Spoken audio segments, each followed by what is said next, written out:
Chronicles, the Lady Arcane.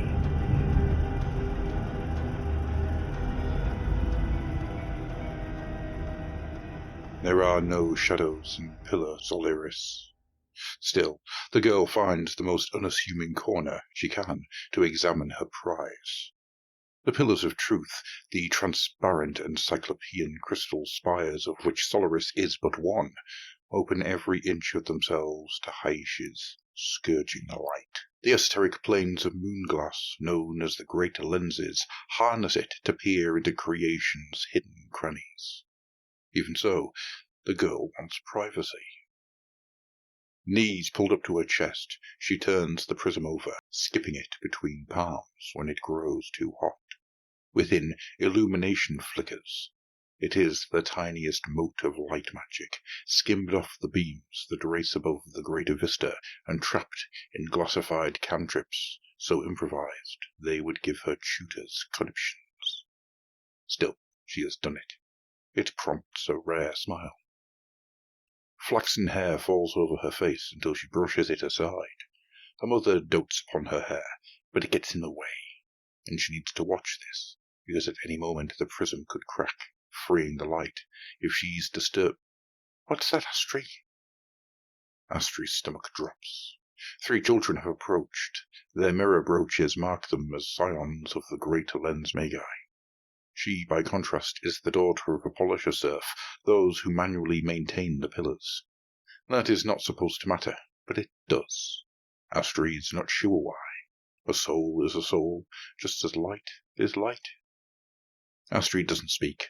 The glow dancing behind her caged fingers is obvious. One of the children blinks before leaning forwards. Are you catching light, Astrid? Trying to make aether quartz? Another laughs. The elves don't like that. You'll be in trouble. Astrid swallows. She can intuit spells far beyond her years, but her words never come out right, no matter how clear their intent is in her mind. It frustrates her more than she likes. No, but I can trap light. I can trap other things. What, like spirits? The third child sneers. Know what happens to necromancers, Astri? Elder Bones gobbles them up. He can't walk the realm of light, idiot, the second child snorts. That's why he sends servants to tempt us from the ascent of truth, like the somber paladin. No, says the first. The somber paladin is a hero who commands both life and death. He holds grand feasts in Summercourt, and I've heard that his library is even greater than that of old Magister Zelin. Astri lets them argue, refocusing on her makeshift prism. She is no necromancer. The notion disgusts her. But she also remembers watching her father lose his footing while cleaning the spire's exterior, plummeting with a scream. It had been so swift, so pointless. She only wishes she could have said goodbye. The years passed.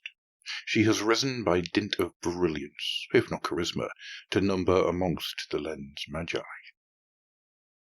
Ruinous darkness has struck Haish, and she has resisted, until the lightning chose her. Astri became Lord Arcanum Astrea Soulbright, mystical master of the Shimmer Souls Chamber. Of her former life, only 2 things, aside from her magical ability, remained. The first was her fascination with souls and how they might be saved. The second was the legend of the Somber Paladin. Over years of seeking to cure the flaw in reforging, that moniker and the mastery of death and life it promised had dogged Astria.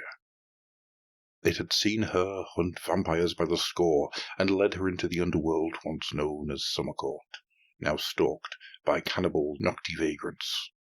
In an abandoned keep, she and her chamber had discovered a realm gate, disguised as a time-worn fresco of her quarry.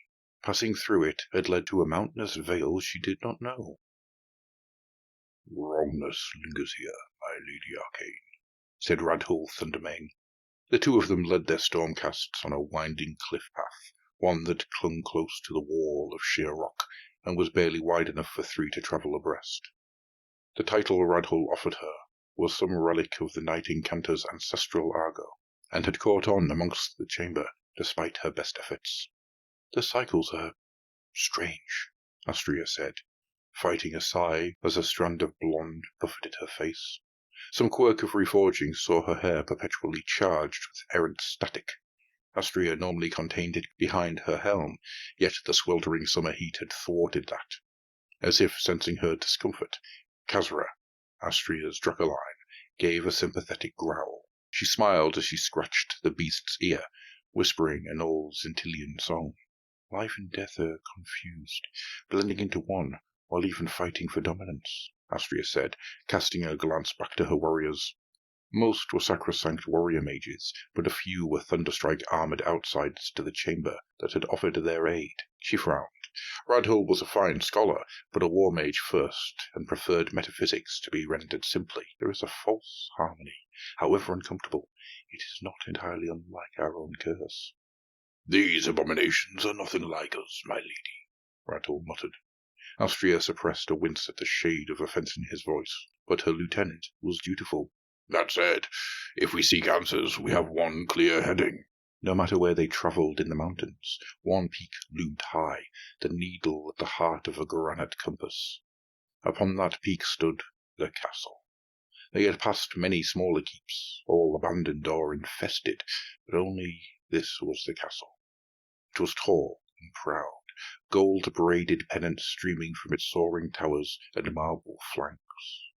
It was a thing of myth unspoiled, one that had stolen even her breath. Yet it was also a locus of quiet dread that she did not wish to look upon too closely, at least not until she had to. A spider lurking beneath the pristine white sands, waiting for prey to skitter across a trapdoor before pouncing. I would search that thoroughly first, Astria said. Much still evades us. Forewarned is forearmed. It sounded about right. It seemed to satisfy Radhull. She was glad, for it negated discussion to her real reticence. How did one meet their ghosts? Scree dislodged from the overhang above as claws scrabbled faintly. Astria and Radhull traded glances before the night incanter dropped back through the column, dispensing orders through brief pulses of electro-telepathy. Astria exhaled, sliding her helm into place, letting lightning play around her fingers. She misliked combat, but to begrudge its existence served no one.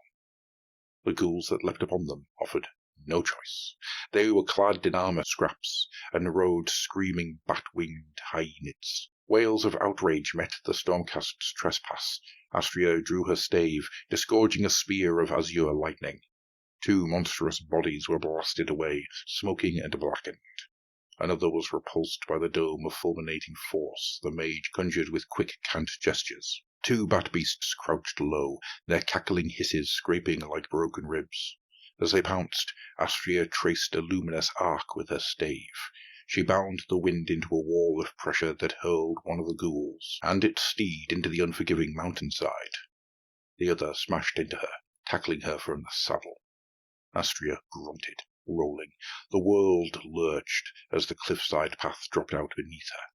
Spitting incantations, the Lord Arcanum refocused the storm, and used it to propel herself away from the ledge. She was unable to rise before the monstrous bat crawled near. Thick ropes of gore-flecked saliva dribbled from beneath its fangs. With a howl, Khazra slammed into the beast from the side. The Dracoline's claws sparked as she carved apart her prey, long after the scorched corpse of the Batfiend and its rider had ceased moving. Astria's lips parted to murmur gratitude to Khazra. A gurgle forestalled her. The first ghoul she had crushed had crawled free of its steed's corpse, dragging broken legs behind it in a red smear. There was no anger in it now, no mad jubilation. It looked afraid, squinting and cowed, its impending demise a shaft of unwelcome light through its delirium. Astria might have taunted the wretched creature. Instead, she channeled a tongue of lightning into its skull. Its existence was abominable, but there was a glimmer of humanity still. That was enough. My Lady Arcane! Glimmering blood seeped from a gash on Radhull's brow as the night incanter returned. No casualties, praise be the Helden Hammer. But the mad things grow more insistent. We are in their land, Astria said, as she turned to gaze across the crooked vales beyond. Trapped in a liminal domain, but things become trapped for a reason. If we discover why, a way to reverse it may arise. And if so, she paused. Kazra lifted her head with a growl. In the middle distance, what looked like a swarm of insects struggled through the lower valleys. The progress was halting, as if they themselves staggered in a fugue. "More ghouls?" Radhul asked. Astria remained silent. Hair the hue of a summer's gleam fell across her eyes. "No," she said at last. "Dawnbringers."